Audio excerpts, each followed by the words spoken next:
Welcome to the Literacy and Social Studies webinar on essential elements of learning, how to put literacy and social studies together. I'm Carrie Ross. I'm the Director of Teaching and Learning in St. Louis Park Public Schools. It's my pleasure to be with you here today. This is one of my favorite topics to talk about. I used to be the state reading specialist at the Department of Education, former classroom teacher, and this is a passion of mine to talk about how we can do a better job of supporting learning with all of our students. So let's get into our goals for today. We have two main focuses for our conversation today. To understand why reading and writing are important in social studies.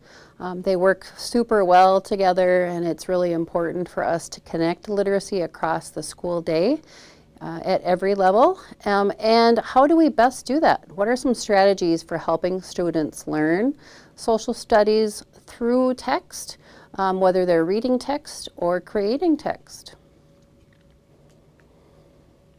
So let's start with why is literacy important in social studies. And it's really more than just reading. Literacy is the way that we interact with the world and make meaning of the world. And that is ever changing in social studies. Social studies gives us great content and context for finding things that are relevant and meaningful for our learners, and ways to engage in a whole variety of texts that make reading and writing more interesting and more engaging. It's more than just a set of skills or the mechanics of reading and writing. It's really about how we think about what it is that we're learning and how it impacts the decisions we make, how it impacts how we think about the world, and how we think about our place in the world. It might have been about reading and writing mechanically or learning our ABCs, so to speak, at one point, but that just isn't the context for the 21st century. And so our thinking about how literacy impacts learning in social studies in particular needs to shift, and our definition of literacy needs to shift. This is also important in how we engage in technology for learning too. We are surrounded by a plethora of information in a wide variety of applications, whether it's on our smartphone or on our iPad or another electronic device. But how do we weed through all of that information and make sense of that information is part of the learning that is challenged, or a challenge for all of our learners on a daily basis. And making meaning from that context and making meaning of the world around us is part of our job in connecting social studies and literacy. The social studies standards are a great place to start for this conversation. When they were written in 2011, they were really designed to make sure that all students were academically successful. They pair really well with the literacy standards for history and social studies in the English language arts standards, and they offer great examples about how we can engage kids in meaningful learning and with a variety of ways to use text, a variety of ways to teach vocabulary skills, and a variety of ways to expand our learning and understanding about the world around us. With a inquiry, with critical thinking, with problem solving, and a wide variety of communication strategies. Those are all anchored in the tenets of literacy and very important to college and career readiness for all of our learners, regardless of their previous learning, from whatever grade level they came from or course they came from. We can continue to build their understanding of citizenship and the other tenets of social studies that are important to being contributing citizens to our world. There are many instructional shifts in the social studies and literacy standards. We're just going to highlight a few of those today for practicality and because these are the ones that we should prioritize in our classrooms to get the most bang for our buck. Time is precious in our classrooms, and these serve multi-purposes, not only in social studies, but in literacy development and engagement for kids, for ways that we can make meaning across the school day. Using text to make meaning and building background knowledge often go together. We'll talk about those more in a minute. And then academic vocabulary is particularly important for our students that are not yet at grade level, might be struggling to read, might be acquiring English as a second language or a third language.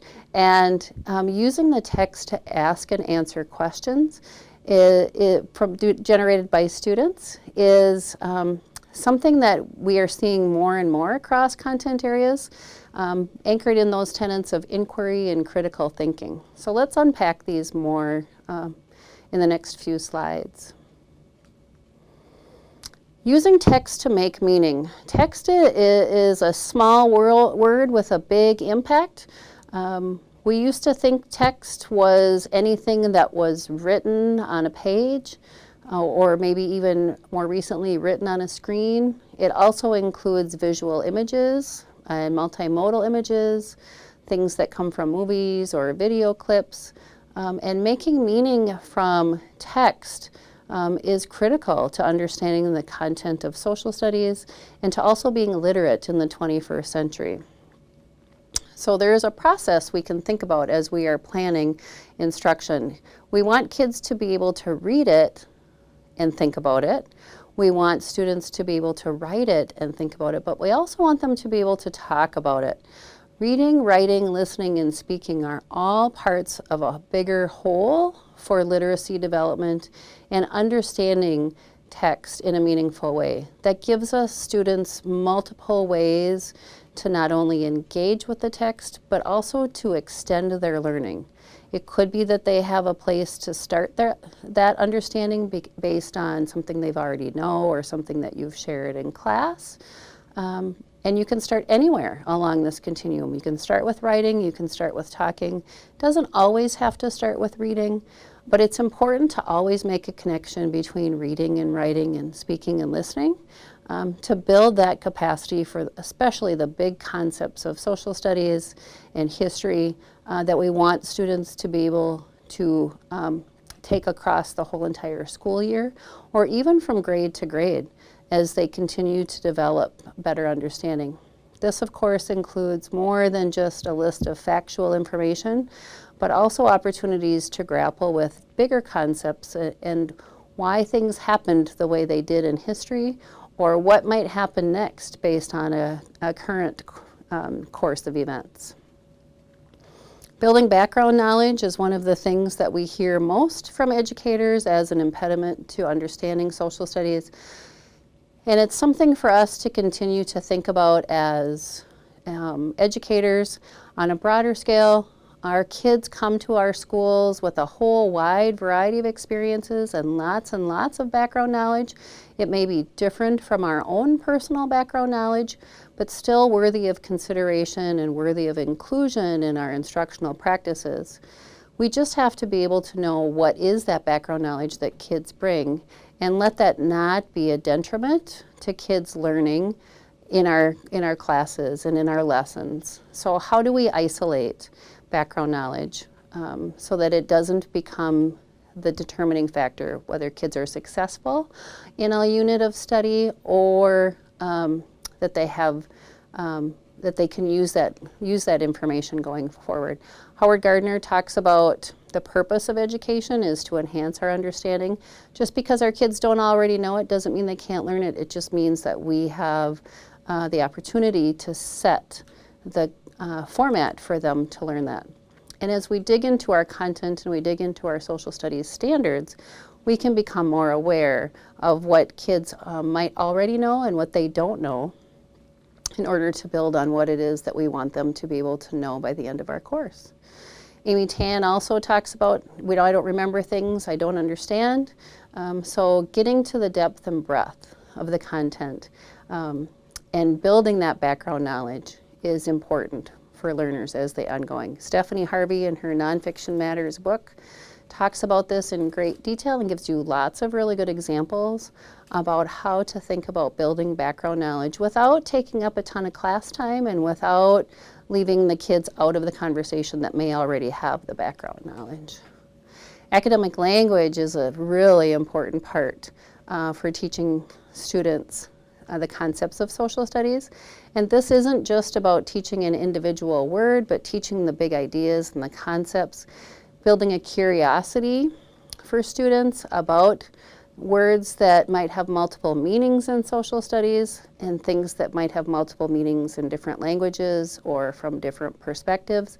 It also gives students an opportunity to contribute, no matter their background knowledge, no matter their language proficiency level. Kids can get talking and writing and thinking about academics. It's important, or academic language and social studies. It's important for us to include vocabulary in social studies teaching. It sometimes is hard to figure out the right balance of how much time do we spend teaching vocabulary versus teaching content. But you can do both, and especially if you stick to teaching the vocabulary words that are those enduring ideas and big concepts for your lesson, maybe not those isolated words that you could just give students during the whole group lesson portion of your learning, or that they can give to each other. Students can help each other through. So focus on the ones that have the biggest power, and keep it short and simple. Vocabulary instruction is best done in small chunks with as few words as possible. Oftentimes we overload vocabulary words in our social studies classes and think that more is better because there's so much content and there's so much conversation that needs to be had that is specific to our content area. So try to find the happy medium between giving your kids the words and having them discover the words, and also knowing what the content words mean and don't mean. So that kind of completes the circle, teaching more than just the definition, but teaching the concept. And our last strategy that we're going to talk about is using the text to develop questions and to answer those questions, either individually, as a small group, or as a whole group, and having the kids generate the questions rather than the teacher generate the question. So specifically asking a question that can only be answered by going back to the text is a very important strategy for students to engage in text. Oftentimes our students think that reading a text is perfunctory to getting to the next step in learning, rather than it really being all about the learning. And they're often encouraged either by past practice, by their peers, or maybe by the speed of trying to get done, that just being finished with the reading is the goal. And that shouldn't really be the goal. The goal is to make meaning. The most important strategy we can teach our kids is to go back and reread. And asking and answering questions with the text gives kids an authentic reason to go back into a passage or into a primary source or into a secondary source to make meaning, rather than just getting through that and answering some innocuous questions at the end. Make the questions about the text and giving kids the opportunity to generate those questions, and then generate the answers based on some higher order thinking skills and some evidence from the text. That could be background information neutral, or could build on students' knowledge and strengths. It can also be a way for kids to find multiple perspectives and multiple viewpoints from a text. Maybe you're reading a historical passage and you're curious about whose narrative is not being told in that passage, and that would be a good basis for kids to have some questions and answers too. What's being said, what's not being said, whose perspective is heard, and more importantly, what are they going to get out of it? What is the lesson to be learned by documenting that information? So try these strategies in a variety of ways, and know that those would carry over into social studies as well as English language arts in a variety of ways.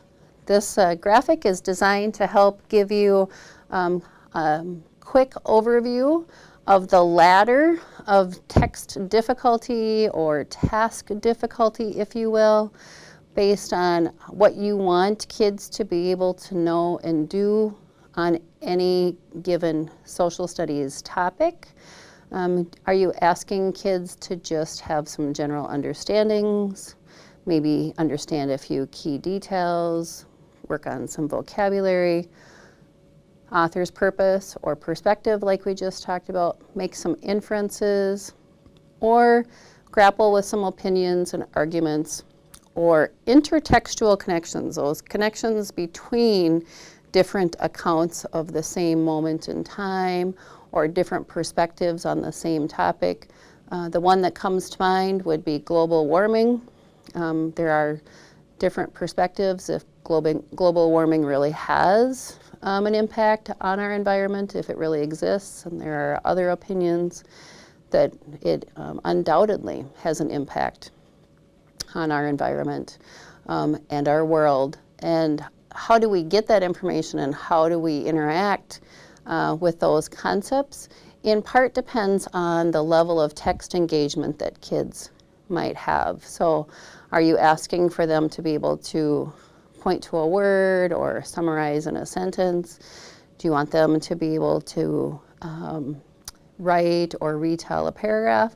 Or are you asking them to do research and make a broader understanding, maybe a bigger concept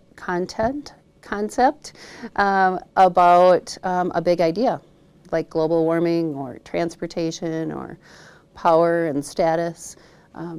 The task needs to be worthy of the amount of text kids engage with, the amount of time that you spend on teaching vocabulary, and the text that you use to make it meaningful and relevant. This is also a nice little reminder about how we can structure the learning to make sure that it's accessible and meaningful to all of our learners, regardless of their reading level or their interest in the topic.